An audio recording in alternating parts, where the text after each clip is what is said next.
What's up, you guys? Godzilla fan freaks coming at you today with another figure review. And today we are taking a look back into the Origins line, and we are looking today at the Lords of Power Mer-Man. Now, before I get into this figure review, probably can't really see it from this angle, but as you all know, Fred, we love him. He's a great cat, but man, is he on thin ice. There was one day that I came home, Mer-Man had fallen off Snake Mountain, he was on the floor, and Fred decided that Mer-Man's hand actually tasted like fish. So a little disappointing that my Mer-Man is the battle damaged Fred version. Not a big deal, I can live with it. I'm glad it's not worse and he didn't really like chew up like the gauntlet or the sword or even the head. So very fortunate that it was just the open hand. Again, it is disappointing. Fred, you're a pain in the butt, but I love you. No more chewing on figures, please. But yeah, so just to get that out of the way. Anyway, you guys, looking at the Origins Lords of Power Mer-Man, great figure, great sculpt. I do like this sculpt more than the basic Origins Mer-Man. The basic Origins Mer-Man, I just didn't really like the way it looked at all. I like the face sculpt and everything on this guy a lot more. So let's just dive right on into this figure review and let's go over paint. Paint, Mer-Man, very bright, very vibrant colors. A very like sea aquish, bluish green for his skin all the way around. Very nice bright vibrant oranges for his armor pieces. Very bright vibrant yellows for his hands and his gauntlets, and then of course his boots. Just very nice colors all the way around. Eyes, very nice whites. Teeth, very nice whites. His eyes themselves for the pupils are kind of like the same color as the skin, but more of a darker tone. Little bit of paint slop on mine from the orange, but not a big deal. I can live with that. Detail wise, Mer-Man, jacked. Origins figures, they're just stocky, jacked, always hitting the gym 24/7. Power in your face. That's also one of my things. I feel like the Eternia splits and then I do the power in your face. But yeah, so lots of good muscle detail all the way around. It's the same body as the He-Man, the Skeletor, so nothing really much has changed as far as the muscle tone goes. Of course, the head sculpt, very nice, coral looking up here for like the top of his head, eyebrows, whatever you want to call it. The piece that is on his face, I think it's like an armor, like face helmet piece, but I'm not sure. I don't really remember. But his armor for his main body is beautiful. I love all the bone and rocky detail look that it gives for the spikes and everything. It just looks great. These armor pads that look like clamshells, really cool. Gauntlets with these like shark fins look really, really good. I like them a lot. Knuckle details in the hands, fingers very nicely sculpted. Oh wait, that's right. Fingers very nicely sculpted. Teeth, mouth very nicely sculpted in there.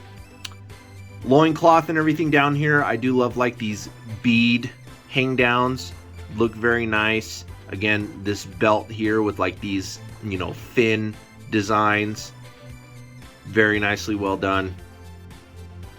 His boots, I like the burst splash look for the boot, kind of like almost like frog feet basically. They're webbed and whatnot, so very nice there for the shin guards on the boots. And then his feet himself, he just has those same 3 toes as Skeletor. So very nice detail Very nice paint. Next on, articulation. Mer-Man can look down ever so far. He can look up ever so far. You can get some head tilt out of him to give him, again, more character. I do like that a lot. It goes a long way having that ball joint. You can put him in almost a different pose every time, and it just gives that figure like that new life, you know what I mean? It's refreshing. He always will have a refreshing pose.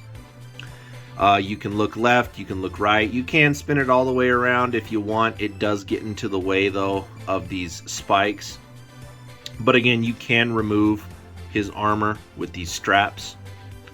Arms, you can bend outward, you can bend downward, you can kick backward, you can kick them forward. Elbows, you can rotate. Single joint, but still you can get a nice bend out of them. Nothing crazy though. Hands, let's look at this hand so we're not looking at the ugly battle damaged Fred hand. Rotation at the wrists, and then they are on a hinge. His guards though, since they're a little kind of thick and bulky, can't get too much of a bend out of each one, but decent, you know, decent enough at least.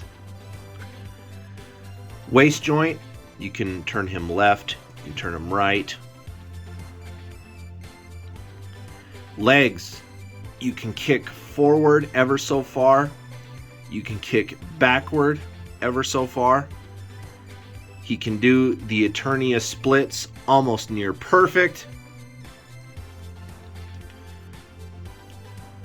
Rotation at the knees, as well as a bend. He does have boot cuts, so you can rotate those boots. Ankles are on a hinge. You can tilt them down ever so far, tilt them up ever so far, and you can get a little bit of a pivot out of them. And that about does it for Mer-Man. Lastly, his accessory. I love his sword. I love how it's like coral, barnacle, you know, and whatnot. Like, it works. You know, if you've ever been to a beach or, you know, been on a cruise or something where you've been around a lot of ocean, if you ever come across like coral and barnacles and stuff like that, if you step on them or hit them the wrong way, it hurts. Like, I remember one time I was swimming, and I accidentally, it was like my ankle or my foot, I just barely tapped from, you know, paddling my feet like a thing of coral or something. Oh, it hurt so bad. And then, of course, if you've seen Castaway, you know how brutal that movie can be with Tom Hanks when he's trying to escape the island for the first time, and then the waves overturn him, and then he gets caught in the waves, and then his thigh literally gets like stabbed on the coral and everything. Oh man, oh, that's stuff that can happen. So Mer-Man here actually has a very brutal weapon. But very nice, again, barnacle coral detail look. It's not a straight edge sword either. It's very, I like to call it, it also looks very orcish. Because if you ever watched Lord of the Rings or, you know, played Skyrim or any of those medieval games, orc weapons aren't usually a straight edge. They're very like lumpy and bumpy, you know, for their edges. And that is definitely what this gives off. Definitely a nice bone handle there, little cup there for extra support when you have him holding onto the sword, like so. Fits perfectly in his hand, and Mer-Man is ready. He's ready to go after Tom Hanks. I don't know, guys. Trying to make it scary because, you know, it's October, right? Halloween. Don't do scaling with the Masters of the Universe figures, but he will scale in well with anything in that 5.5 inch scale from Origins, Vintage, whatnot. So, without further ado, you guys, that about does it and wraps it up for this figure review. We are Godzilla Fan Freaks. Hope you enjoyed my review on the Lords of Power Origins Mer-Man. Like always, you guys, please comment, like, and subscribe. Don't forget to atomic blast that notification bell. Don't forget to like and follow Godzilla Fan Freaks on Facebook. as well as don't forget to follow Godzilla Fan Freaks on Instagram. Stay tuned for my weekly shows of Kaiju Chill O'Clock that I do every week live. Lots of fun. And again, you guys, don't forget, if I get 50 likes on any of my Masters of the Universe figure reviews, I will review the Origins Castle Grayskull. If I get 150 likes on any of my Masters of the Universe videos, I will review not only Grayskull, but I will review my Classics Snake Mountain. So, don't forget that. And without further ado, you guys, that is it. We are Godzilla Fan Freaks, and we will see you in the next video. Thank you for watching.